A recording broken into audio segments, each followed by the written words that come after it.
अस्सलामुअलैकुम स्टूडेंट्स, उम्मीद करता हूँ खैरियत से होंगे। हाजिर हूँ एमएफ इंग्लिश सेंटर से। तो स्टूडेंट, आज जो है हम नैरेटिव एसेस करेंगे। तो ये जो है वो पेपर के लिए बहुत इंपॉर्टेंट है और पेपर में जो है आपके ऐसे आएगा। तो स्टूडेंट, आज की एक्सरसाइज बहुत इंपॉर्टेंट है पेपर के लिहाज से, और अगर आप इंग्लिश सीखना चाहते हैं तो उस लिहाज से भी, क्योंकि अगर आप ऐसे लिख सकते हैं तो आप इजीली जो है इंग्लिश बोल भी सकते हैं। तो स्टूडेंट, इससे पहले जो है हम यूनिट 1.4 में डिस्क्रिप्टिव ऐसे कर चुके हैं, यानी तफसीली ऐसे। तो वो जो है मैं आपको करा चुका हूँ और समझा भी चुका हूँ। तो अगर आपने वो वीडियो नहीं देखी तो वो ज़रूर देख लीजिएगा। और नैरेटिव ऐसे किस तरह करते हैं ये भी मैं आज आपको बताऊँगा। तो नैरेटिव ऐसे की जो डेफिनेशन है वो ये है कि इसमें जो है आप स्टोरी की तरह ऐसे को बयान करते हैं। तो वो किस तरह बयान की जाती है, क्या होता है, ये मैं आपको पूरा जो है आज के लेक्चर में आपको बताऊँगा, जिससे आपको नैरेटिव ऐसे लिखना आ जाएगा और इससे आपको काफ़ी फ़ायदा रहेगा। तो स्टूडेंट, ये जो हमारा यूनिट है वो है 2.4 यूनिट है हमारा, और इससे पहले के जितने भी यूनिट्स हम कवर कर चुके हैं और कर चुके हैं। तो स्टूडेंट, अगर आपने चैनल नहीं सब्सक्राइब किया तो ज़रूर कीजिएगा, बेल आइकॉन नहीं प्रेस किया तो ज़रूर कीजिएगा, और ऑल का ऑप्शन भी ज़रूर सेलेक्ट कर लीजिएगा, क्योंकि ये हमारे लिए एक रिवॉर्ड होता है, इनाम होता है आपका सब्सक्राइब करना। तो सब्सक्राइब ज़रूर कीजिएगा। तो सबसे पहले इंस्ट्रक्शन पढ़ देता हूँ और उसके बाद नैरेटिव ऐसे बताता हूँ क्या होता है। अ नैरेटिव ऐसे is focused on telling a story. It includes important details about the incident. When writing a narrative ऐसे include details about, देखें स्टूडेंट, इसमें क्या कहा जा रहा है। इसमें कहा जा रहा है कि जो नैरेटिव ऐसे है उसमें फोकस किया जाता है कि स्टोरी बयान की जाए। यानी अगर आप जो है स्टोरी पढ़ी हो आपने, तो आपको पता होगा कि स्टोरी कैसे लिखी होती है। कि मैं आपको ज़रा एक एग्जांपल देता हूँ कि एक बादशाह था, उसका महल था और उसकी जो है वो बहुत बड़ी सल्तनत थी। तो इस तरह से आपने बहुत सी स्टोरीज़ पढ़ी होगी। तो ये सब जो है वो एक नैरेटिव ऐसे के तौर पे होता है। और नैरेटिव ऐसे में बिल्कुल इसी तरह से बात होती है कि स्टोरी बयान की जाती है। अगर कहीं खुदा न खास्ता कोई हादसा हुआ हो तो उस बारे में बताया जाता है कि वह जगह कैसी थी, वहाँ पे लोग कैसे थे और हादसा कैसे हुआ। तो मुख्तलिफ़ चीज़ों को जो है नैरेटिव ऐसे में बताया जाता है और एक स्टोरी की तरह बात की जाती है। यानी पढ़ने वाले को पढ़कर लगे कि वो एक स्टोरी पढ़ रहा है, और सुनने वाले को सुनकर लगे कि वो एक स्टोरी पढ़ रहा है और सुन रहा है। तो स्टूडेंट, आपको नैरेटिव ऐसे में जो है कुछ चीज़ों का ख्याल रखना होता है, जो कि यहाँ पर लिखा हुआ है। और अगर आप कभी नैरेटिव ऐसे लिखेंगे तो इन ही रूल्स के मुताबिक लिखेंगे। तो सबसे पहले पढ़ता हूँ और बताता हूँ क्या लिखा हुआ है। When and where the event incident took place. देखें स्टूडेंट, अगर आप नैरेटिव ऐसे लिख रहे हैं तो सबसे पहले आपने ये बताना है कि कहाँ पर जो है वो इंसिडेंट हुआ था। अगर कोई इंसिडेंट यानी कोई वाक़या जो है वो कराची में हुआ है तो आपने कराची का बताना है। जैसे आपका दोस्त था और वो जो है वो कराची में आया और वहाँ पर आके उसे कोई पैसे पड़े हुए मिले, जैसे 1-2 लाख रुपए। तो अब आपने क्या करना है, आप जो है इसकी स्टोरी बयान करेंगे, यानी एक ऐसे लिखेंगे कि मेरे दोस्त को जो है वो पैसे पड़े हुए मिले 1-2 लाख रुपए। तो आप सबसे पहले जगह बताएंगे और ये बताएंगे कि उसको किस तरह पैसे मिले, वो किस तरह जा रहा था। तो एक स्टोरी की सूरत में बताना है पूरा करके। तो अब देख लेते हैं आगे क्या लिखा हुआ है। What happened include significant details. देखें स्टूडेंट, जो हुआ था उसकी अहम डिटेल बतानी है। अब इसी की ज़रा एग्जांपल ले लें कि आपके दोस्त को जो है वो पैसे पड़े हुए मिले। तो अब आपने बताना है कि भाई मेरे दोस्त को जो है वो 2 लाख रुपए पड़े हुए मिले। उन 2 लाख रुपए में कितने हज़ार के नोट थे, कितने 500 के नोट थे, ये भी आप बताएंगे, क्योंकि आप एक नैरेटिव ऐसे लिख रहे हैं, आप एक कहानी की तरह बात कर रहे हैं। आप बताएंगे कि मेरा दोस्त जो है वो चलकर जा रहा था, एकदम से उसने रोड के किनारे पे देखा तो उसे एक बैग पड़ा हुआ मिला। तो ये इस तरह से बयान करना है कि जैसे स्टोरी बयान की जाती है, और आपने जो है इंपॉर्टेंट डिटेल्स जो है वो बतानी है, जो कि अहम अहम चीज़ें हैं जो कि उधर हुई हों। अब आगे देखते हैं क्या लिखा हुआ है। What is its significance at the personal, societal, country level। तो स्टूडेंट, आपने नैरेटिव ऐसे में एक बात और ख्याल रखनी है कि जो वाक़या हुआ है या जो चीज़ पेश आई है उसका क्या असर पड़ा माशरे पर, या उसका क्या असर पड़ा कंट्री पर और सोसाइटी पर। यानी अगर जो है कोई बड़ा हादसा हो गया है, जैसे कोई प्लेन क्रैश हो गया खुदा ना खास्ता, तो उस प्लेन क्रैश हो जाने के बाद माशरे पे क्या असर पड़ा। अब माशरे पे ये असर पड़ा कि माशरे ने जो है वो और ज़्यादा सेफ्टी को जो है वो अपनाना शुरू कर दिया, और प्लेन्स में जो सेफ्टी के जो तरीक़ेकार थे उसको बढ़ा दिया गया। तो माशरे को फ़ायदा हुआ। अब जैसे कि आपके दोस्त को पैसे पड़े हुए मिले 1 लाख रुपए या 2 लाख रुपए, तो अब उसको उससे क्या फ़ायदा हुआ, यानी क्या असर पड़ा उसकी ज़िंदगी पे। तो आपने ये बात भी बतानी है। तो खुलकर जो है बात बतानी है। नैरेटिव ऐसे जो है वो बहुत इंपॉर्टेंट होता है। अगर आप किसी कहानी को अच्छी तरीके से बयान कर पाते हैं अपने ऐसे में, तो आप जो है अच्छी तरीके से इंग्लिश बोल सकते हैं, लिख सकते हैं और पढ़ सकते हैं। तो अब आगे मैं बताता हूँ कि अगर आप नैरेटिव ऐसे लिखना चाह रहे हैं तो आपको इन चीज़ का लाजमी ख्याल रखना है, वरना आपका ऐसे जो है वो नैरेटिव ऐसे तसव्वुर नहीं किया जाएगा। तो स्टूडेंट ये जो चीज़ें आपको लिखी हुई नज़र आ रही हैं इसका आपने बहुत ज़्यादा ख्याल रखना है अपने नैरेटिव ऐसे में लिखने में, क्योंकि अगर आप ये चीज़ें मिस कर देंगे तो आपका जो एग्जामिनर होगा आपके नंबर काट लेगा। तो देख लेते हैं नैरेटिव ऐसे किस तरह से लिखा जाता है।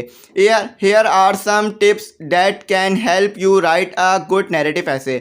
तो यहाँ पर जो है आपको चंद टिप दी हुई हैं जो कि आपको बहुत मदद करेंगी नैरेटिव ऐसे लिखने में और आपके नंबरों को अच्छा करेंगी। तो देखते हैं क्या लिखा हुआ है। Choose a story that is about the topic or theme that you have been assigned or you have chosen। तो देखें स्टूडेंट, इसमें कहा जा रहा है कि आप जो स्टोरी चूज़ करेंगे यानी आप जिस तरह से स्टोरी को बयान करेंगे तो उसके अंदर जो थीम है और टॉपिक, यानी टॉपिक जो वो है जो आप देंगे नैरेटिव ऐसे को, और थीम जो है वो सेंट्रल आइडिया को कहते हैं। तो थीम जो है वो वाज़े होनी चाहिए। अब आप जो है, जैसा कि मैंने आपको एग्जांपल दी थी कि आपके दोस्त को जो है वो 2 लाख रुपए पड़े हुए मिले या 1 लाख रुपए, तो आपने जो है ये थीम को वाज़े करना है कि आपके दोस्त को जो है वो पैसे पड़े हुए मिले थे। आपने जो है वो आगे पीछे नहीं जाना है बल्कि जो है वहीं पर रहकर बात करनी है। तो इसमें कहा जा रहा है कि आप जो स्टोरी चूज़ करेंगे उसका सेंट्रल आइडिया जो है वो वाज़े होना चाहिए, और जो आपको ऐसे है वो आपको जो है आप खुद भी चूज़ कर सकते हैं उसका टॉपिक, या आपको जो है आपका टीचर भी बता सकता है। जैसा कि आप पेपर में ऐसे लिखना चाहते हैं तो आपको जो है वो ऐसे का टॉपिक तो आपका एग्जामिनर बताता है, यानी आपको बोर्ड की तरफ से टॉपिक बताया जाता है कि भाई आपने इस टॉपिक पे ऐसा लिखना है, लेकिन आप अपनी तरफ से भी जो है वो ऐसे का टॉपिक चूज़ कर सकते हैं अगर खुद लिख रहे हैं, बोर्ड के पेपर में नहीं खुद। तो आपने दोनों सूरतों में इस बात का ख्याल रखना है कि आपका जो स्टोरी हो उसमें थीम वाज़े हो, यानी जिस चीज़ पर आप बात कर रहे हैं उस चीज़ को पूरी तरह बयान करें। तो उम्मीद करता हूँ समझ गए होंगे। अब यहाँ देख लेते हैं क्या लिखा हुआ है। Make an outline of the plot before you begin, this will help you put your story in order. देखें स्टूडेंट, इसमें कहा जा रहा है कि आप जो है स्टोरी लिखने से पहले यानी नैरेटिव ऐसे लिखने से पहले क्या करें, अपने दिमाग में नक्शा बना लें कि आपने जो है क्या क्या बातें कवर करनी है। यानी आप ये बातें सोच लें कि अगर आपके दोस्त को पैसे पड़े हुए मिले हैं तो वो किस तरह पड़े हुए मिले, यानी वो जा रहा था इस तरह पड़े हुए मिले या वो जो है पैसे ढूंढ ही रहा था। तो इन चीज़ों को जो है आप ध्यान में बिठा लें कि आप जो है क्या क्या बातें कवर करेंगे, क्या क्या चीज़ें बताएंगे और क्या क्या आपके दोस्त को फ़ायदा हुआ। तो इससे जो है आपको नैरेटिव ऐसे लिखने में बहुत आसानी रहेगी और आपका ऐसे भी जो है बहुत अच्छा हो जाएगा, और ऑर्डर भी जो है वो बना हुआ रहेगा। यानी आपका दोस्त जा रहा था फिर उसको पैसे पड़े हुए मिले तो ऑर्डर भी जो है वो बिल्कुल सही रहेगा, बातें जो है वो आगे पीछे नहीं होंगी। तो उम्मीद करता हूँ समझ गए होंगे। अब देख लेते हैं आगे क्या लिखा हुआ है। Describe the important characters such that people can see them. तो स्टूडेंट आपने जो है वो इम्पॉर्टेंट कैरेक्टर्स को बताना है, यानी जो ऐसे में किरदार होंगे, मरकज़ी किरदार जिनका बहुत ज़्यादा इंपॉर्टेंट होगा ऐसे में और जिनका जिक्र हो रहा होगा, आपने उनको अच्छी तरीके से डिफ़ाइन करना और बताना है। और पढ़ने वाले को ऐसा लगना चाहिए कि वो उन्हें देख रहा है और उन्हें महसूस कर रहा है, क्योंकि जितना अच्छा आप कैरेक्टर्स को वाज़े करेंगे समझने वाले को बात अच्छी तरह समझ में आएगी। अब जैसे कि आप किसी बादशाह की स्टोरी पढ़ते हैं तो बादशाह का कैरेक्टर बहुत अच्छी तरीके से डिफ़ाइन किया जाता है।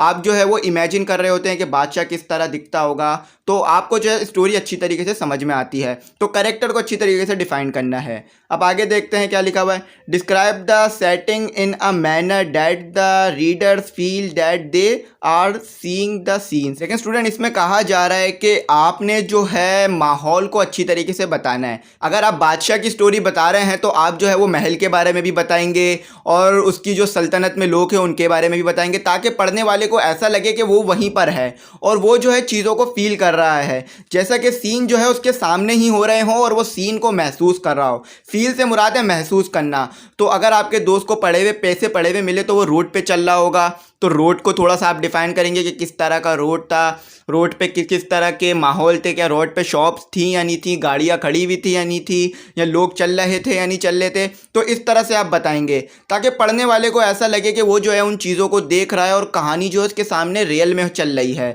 तो इससे जो है काफ़ी अच्छा लगता है और पढ़ने वाले को काफ़ी मज़ा आता है और उसका इंटरेस्ट जो है वो बना रहता है, और इंटरेस्ट बना रहेगा तो पढ़ने वाला आगे पढ़ता रहेगा। देखिए स्टूडेंट इसमें कहा जा रहा है कि usually the third person that is he she it is use along with common and proper nouns boy Salim. देखें स्टूडेंट इसमें यह कहा जा रहा है कि आपने जो है वो ही शी इट भी इस्तेमाल करना है। अब आप जो है आपका दोस्त का नाम सलीम है तो आप अगर सलीम पे ऐसे लिख रहे हैं तो ऐसा नहीं है कि हर जगह सलीम सलीम कहते रहेंगे। अब जैसा कि मैंने आपको एग्जांपल दी थी कि आपके दोस्त को पैसे पड़े हुए मिले, अब आपका दोस्त जो है वो सलीम है, तो अब आप ऐसा नहीं करेंगे कि सलीम जा रहा था, सलीम को पैसे पड़े हुए मिले, सलीम जो है वो बहुत खुश हुआ पैसे मिलने के बाद। ऐसा नहीं करना, बल्कि क्या करना है कि वो जा रहा था, यानी वो जा रहा था, वो एक लड़का है।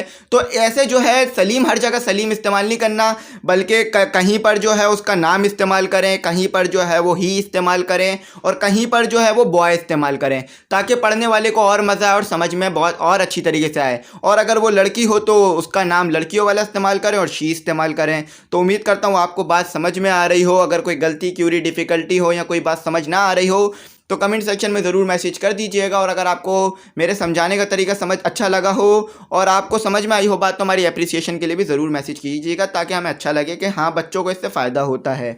तो अब आगे पढ़ता हूँ और बता देता हूँ, ये भी आपको काफ़ी हेल्प देगी। Make sure your theme is clearly illustrated in the story. देखें स्टूडेंट, इसमें कहा जा रहा है कि आपने इस बात का ख्याल रखना है कि आपका जो सेंट्रल आइडिया है वो स्टोरी में वाज़ेह हो, यानी मरकज़ी ख्याल जो है वो आपका ऐसे में वाज़ेह होना चाहिए। यानी अगर आप किसी बादशाह के बारे में बात कर रहे हैं तो बादशाह के बारे में जो चीज़ें हैं, यानी जो उसका महल है, उसका जो सल्तनत है, इस बारे में चीज़ें वाज़ेह होनी चाहिए। ऐसा नहीं है कि सेंट्रल आइडिया समझने में मुश्किल हो जाए, यानी ये बात समझने में मुश्किल हो जाए कि आप ऐसे लिखना किस बात पे चाह रहे थे, आप बादशाह पे ऐसे लिखना चाह रहे थे या बादशाह की सल्तनत पे, या फिर आप बादशाह के महल पे। अगर आप बादशाह पे लिखना चाह रहे हैं, बादशाह की किसी अच्छाई पे, तो वो बात जो है आप वाज़ेह करके लिखें और उसी बात को करें, ताकि समझने वाले को आसानी रहे समझने में। अब आप देखते हैं आगे क्या लिखा हुआ है।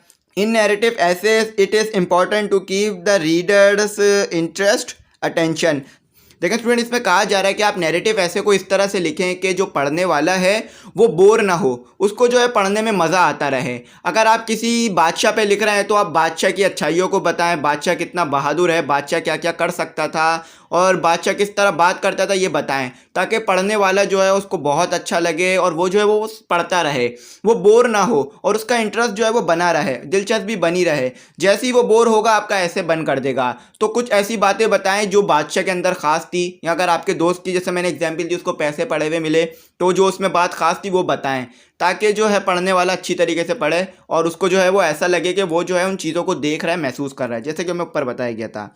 अब आखिरी में क्या लिखा हुआ है देख लेते हैं। Your narrative essays should leave the reader with something to think about. देखिए स्टूडेंट, इसमें कहा जा रहा है कि आपका नैरेटिव ऐसा होना चाहिए कि जो कि रीडर पर जो है अपने असरात छोड़ जाए, यानी जो पढ़ने वाला जो है पढ़ने के बाद भी जो है आपके ऐसे के बारे में सोचे। यानी आपने जो है वो ऐसे लिखा बादशाह पर कि बादशाह जो है वो बहुत ताकतवर था। अब आपने ये नहीं बताया कि बादशाह ताकतवर कैसे बना, तो आप आपका ऐसे बहुत अच्छा था, पढ़ने वाला यार सोचेगा कि यार बादशाह कैसे ताकतवर बना, बादशाह में ऐसी क्या बात थी। तो वो जो है अगर कोई बादशाह मशहूर है तो वो जो है उसके ऊपर खुद भी पढ़ने की कोशिश करेगा, यानी उस बादशाह के बारे में पढ़ेगा कि यार वो कैसे जो है वो बहादुर था, वो कैसा बादशाह था। तो आप जो है ऐसे को इस तरह लिखें कि पढ़ने वाले पे कुछ ना कुछ जो है असर रह जाए उसका, और उसके दिमाग में जो है वो आपके ऐसे को लेके कुछ ना कुछ घूमता रहे और वो आपके ऐसे पे सोचे और उसके ऊपर असर पड़े। तो यहीं पर ये बात भी कही जा रही है कि भाई leave the reader with something to think about, यानी जो पढ़ने वाला है उसके ऊपर कुछ ना कुछ असर हो और वो जो है आपके ऐसे पर सोचे और आगे भी पढ़े और उसकी दिलचस्पी बनी रहे। तो उम्मीद करता हूँ समझ में आ गया होगा, काफ़ी मैंने अच्छी तरीके से आपको एक्सप्लेन करने की कोशिश की है और नैरेटिव ऐसे को वाज़ेह किया है। और इससे आगे फिर हमें आगे नैरेटिव ऐसे भी दिए हुए हैं और फिर हम खुद भी लिखेंगे, तो वो जो है वो अगली वीडियोस में करेंगे। ये इतना खुल के समझाने का मकसद ये था ताकि आपको बात अच्छी तरीके से समझ में आए और आपको जो है वो नैरेटिव ऐसे का मतलब पता चले, डिस्क्रिप्टिव ऐसे और नैरेटिव ऐसे में फ़र्क समझ में आए। डिस्क्रिप्टिव ऐसे में आप किसी चीज़ के बारे में तफसील से बात करते हैं किसी एक चीज़ पे, लेकिन नैरेटिव ऐसे में जो है आप एक स्टोरी की तरह बात करते हैं, हर चीज़ के ऊपर थोड़ी थोड़ी सी कलाम करते हैं ताकि सामने वाले का इंटरेस्ट भी बना रहे और एक स्टोरी की तरह बात होती रहे।